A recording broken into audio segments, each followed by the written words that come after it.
it's your girl Zakia, and welcome back to another episode of Black in Boston. Now today, I'm actually in the lovely town of Cambridge, which is right next door, because there's a lot of profound Black history there as well. And I have the honor of being here with Gina and Erin of the Street Theory Collective and the Community Arts Center here in Cambridge to learn more about what they do and why they do what they do.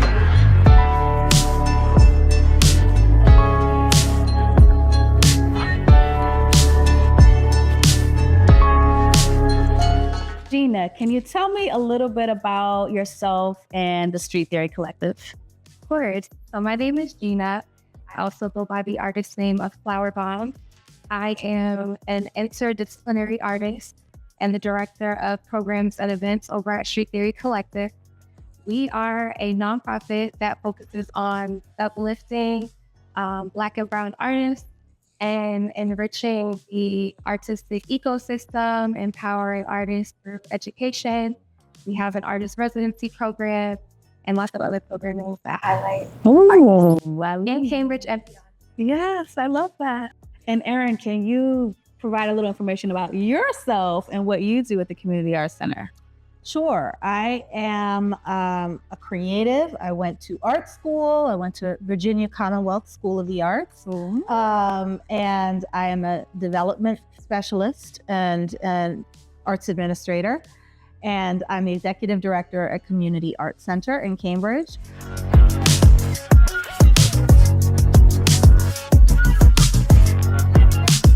Everything in this part of Cambridge used to be Polaroid, owned by Polaroid.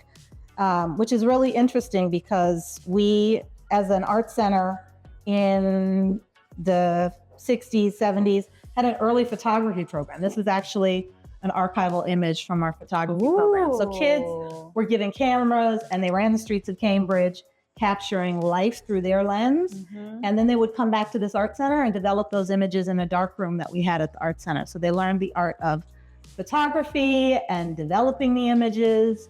And those are some of the images we'll have on display at Street Theory Collective at the end of the month. I love it. So this is some more recent activity. Kids in the alley spray painting. This is like 2019. I love it. Yeah. Oh my gosh. Imagine 20 years from now when they come back. Yeah. I know these are memories that are ingrained. Yes, for sure. Yeah. Wow. Amazing. This is what great. It is, right? You can tell they're living their best life. Yeah. I know people often look at that picture and they're like, oh, that must have been during COVID because everybody had the masks on. But it was like, no, they were spray painting. Wait, so when was it? 2019-ish. Oh, right. So this is another image. This one's actually going to be in the exhibit. This is a little girl, Imani, standing in Newtown Court in kind of a power pose. Yeah, I know. I was like, look at that pose. Looking at the archival photos, what stands out to you the most personally? So there are a few things. This is actually a good one to stop at because I love the attitude in the pose. And there's so many photos where I love to see like the power pose, the attitude, the bravada of some of the subjects in the photos. I also really like that people are capturing a Cambridge that doesn't exist anymore. There's been a ton of gentrification in this neighborhood. And so I appreciate that this is sort of like cemented. And I really like the memories that it trips for a lot of folks that are from the neighborhood. For me personally, I think one of the things that we did a few years ago is we started showcasing our archives on Instagram just to kind of solicit community memory and community voice. And putting those images out on Instagram helped us get some information and some stories, a backstory on some of the images, which was really cool. We've been working with Digital Commonwealth, which is under the auspices of Boston Public Library. And Digital Commonwealth has categorized our collection as historically and culturally relevant. So they're helping us to digitize and preserve the images. And that's really important to me. I think a lot of that stems from, you asked about how you arrive at this place. One of the things that was always very important growing up, my mother really imparted a lot of importance on knowing who you are, knowing where you come from, knowing your history. Before all of this, like 23andMe and all of this other stuff, my mother was really, really big on genealogy. Yeah. And she actually contributed to the 1619 Project. Wow. So we were always able to trace back up into a certain point when you get to essentially, you know, bills of sale. We were always able to trace back who our people were. Yeah. So I think it's really important for folks to remember that they come from something. They come from something, and the art helps keep it all alive. Yeah. No one can forget. Wow, that's powerful. This is a mural that we did during COVID. It was called Brianna Under the Stars. It's a Breonna Taylor mural. And it really was in honor of folks who had lost their lives to police. Women, Black women. Black women, femmes matter today, tomorrow, and every day after that. I love that so much. And with the definition of misogynoir, a term coined by queer Black feminist Moya Bailey, who created it to address misogyny directed toward Black women in American visual popular culture. And y'all might remember I got a song about misogynoir on the album. So that's really important. I feel like sometimes, well, oftentimes, Black women and femmes are just kind of forgotten in the conversation about police brutality and injustice. So Absolutely. It's really powerful. Yeah. I mean, a lot of our artwork is meant to spark conversation, and it was sort of the impetus for our film festival as well. And some of the projects that we take on, like the Silhouettes Project with American ancestors. It sparks conversation amongst the general public, but also amongst our youth in the program. Wow. I love it. So this is an image of our Mural Masters competition, which is going to be happening on Sunday. It's a huge block party, which really draws out community. I mean, one of the things that I think is unfortunate is that this neighborhood occasionally is associated with an uptick in like violence. And what we know is that when neighbors know each other, when they look out for each other, that doesn't happen. And so when we have our block party, which actually we block off like 3 blocks of Windsor Street, and we have people come out and they're making art together, what we know is that they get to know their neighbors again, and they get to see their neighbors' kids, and they look out for each other. Yeah, I love that so much, especially at a time like this where I feel like there's constantly all of these patterns between AI, social media, things that are making us more isolated. Yeah, absolutely. And being able to have an intentional practice to bring people physically in space together is so important. Yeah. So it's an old school block party. Yes, I remember, child.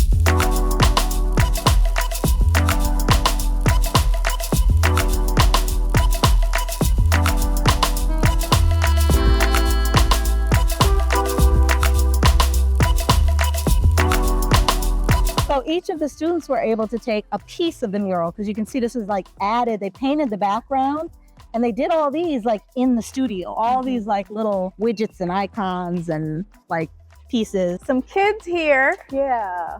And then, okay, this is like a star. It's a little I see. star. Okay, There's a rainbow. There's some rainbows, little, you know, little Oh, that's a icons. cat. Yeah. I So see. every one of the students did their own little part to this mural. Shine bright like a diamond.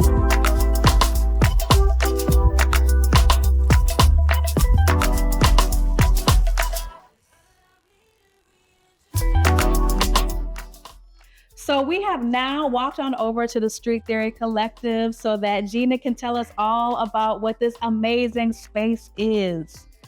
What is the Street Theory Collective? The Street Theory Collective is what we like to think of as a culture house. While most of our programming focuses predominantly on exhibitions and visual arts, we also do hold events and programming in the space that focus on other aspects in the creative field, such as music, film, photography. So we are a gallery. We also have an artist residency program and space in our back of house. Wow, I could just ride around like this all the time. This is so fun. why is it even important for Black people to be able to see themselves in the art? It's important for Black people to see themselves in the arts because Black people are the originators of everything. And I think in this world, things have been taken from us and sold back to us as trendy, culturally relevant, but they're things that are ingrained and embedded in Black culture from the start. So I think it's important for Black people to know that they are the original creators and that art is for them as well. I find that a lot of times arts programming is usually geared towards a certain demographic of people. So we are striving to create access for those who have been pushed out. I love that. I love that answer so much. Do you happen to know any context around any of these amazing pieces? Because I'm looking around, I'm just like, who made these? And which, by the way, these are all, well, not all, but a lot of these are on sale. So if you want to decorate your house with some amazing Black artwork, come on down to the Street Theory Collective, okay?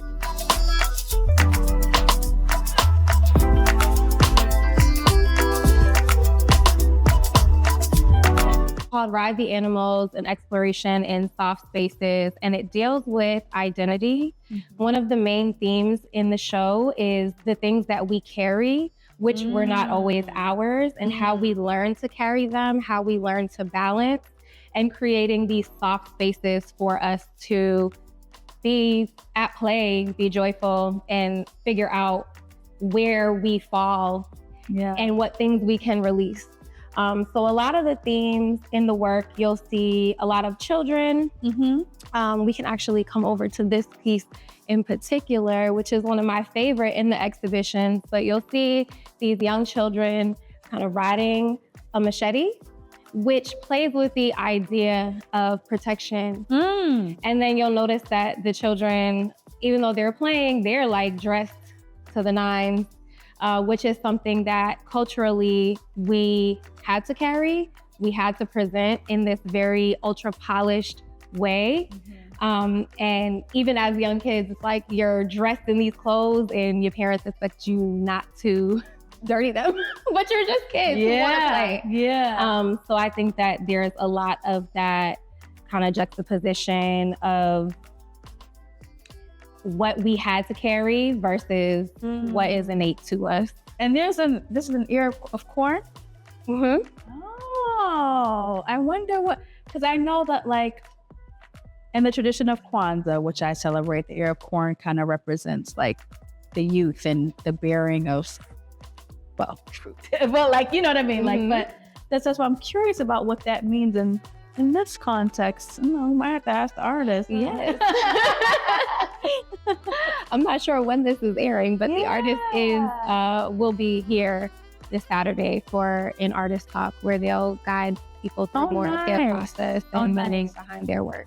And I love that there's age representation. You know, it's not just youth-centered. We have all types of ages represented too. That's beautiful. One of the interesting things that my colleague from Pro Black Gives pointed out about his observation in the work is that whenever you see the youth represented, their eyes are covered. And whenever you see an elder represented, their eyes are open. And so we're not sure if this is what the artist meant, of course, but this was his interpretation. And once he said it, I can't unsee it. And it's that the elders give us the insight and the wisdom from the past. But as a young person experiencing life, you have to live it forward and you don't really know what lies ahead. And so the fact that they have this kind of like future vision and then the elders have this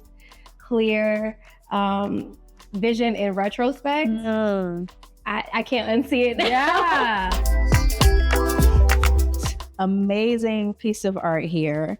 And I'm wondering, when it comes to a lot of the racial bias and racism we experience, how is that disrupted through art? So I feel like in referring to this piece in particular, we see the watermelon, which we know has been turned into stereotypes among Black people. But I think when we think about racism and stereotypes, where did they come from? Who was pushing these narratives? And then I think specifically with watermelon, what I've learned is that it was actually a crop that we were growing that was very lucrative and creating pathways forward for Black families. So through the propaganda of the caricatures like the minstrel, and all of that kind of art in that generation was meant to shame Black people and make them feel less than for something that was actually generating futures for them. So I think with any form of racism, I have learned to look at where did they come from and why. So we all have a little bird here. This World citizen. And we have the kids. Interesting. We have two with the eyes covered, one open. And then we have a plant here. Oh. So I know the series is called Black in Boston and we happen to be in Cambridge. You also have a wider New England experience and background. And I'm wondering if you can share a little bit about your experiences as a Black person in the New England area and how that informs how you show up in the work. So I think that my experience was very unique because I had parents and grandparents that immersed me in the arts. I watched my grandmother develop programs for her church that connected Black folks in Roxbury to events through Symphony Hall. And it was very important for her to kind of knock down those walls and create access and allow people to know that, hey, this thing exists and this is also for you. And so I think that my experience has been informed by that, which has pushed me to a place where I now am working in the same kinds of fields where I am striving to create access, to create equity. Yeah. Because equity is also important. Yeah. Black creators deserve to be paid. Yes. For their art. Yes. And didn't you say earlier when we were talking that someone in your family was like the first person in Milton to go? Yeah. So my grandparents, my grandmother and grandfather were the first Black family to purchase property in the town of Milton. My grandmother was a music therapist. My father was the dean of what was then just African American Studies at Northeastern. So yeah, there's a lot of history in my family in terms of education and art. Wow. That's amazing.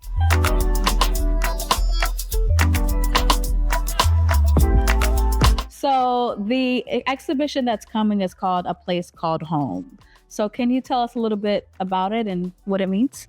Yeah, so A Place Called Home is an exhibition that is curated by the Cambridge Community Art Center. And it focuses on archival photography done by their students, which was also developed by their students. And it highlights the Black experience in Cambridge, a Cambridge that no longer exists due to gentrification. But I think it's going to be an amazing exhibition because it's through the eyes of the and seeing things from their perspective, frozen in time. It's going to be really amazing, and I'm really looking forward to it. Yeah. And the culture gets to live in the art, and I love that. Yeah, that's beautiful. I think the best way to learn more about the exhibit is to come and check it out in person. Yes. It is opening on June 25th. We are holding an exhibition opening in collaboration with BAMS Fest. It's going to be a great time. We'll have music. Yeah. But beyond that, checking out both our website, streettheorycollective.org, and the Cambridge Center, Cambridge Community Art Center as well for more information. We are a nonprofit, so if people are interested in supporting the work that we do here, which supports artist residency, programming and exhibition. We do take donations. Yes. And also, another important point about the amazing work that you do that I want to make sure that people know is that if they want to purchase any art, you said that they can do installments, which I think is pretty unique. I don't think a lot of people do that. So, because we believe in accessibility out here. Okay? Everybody deserves to be able to have beautiful art in their home. So, check it out, y'all. Thank you so much, Gina. Thank you. Stay black.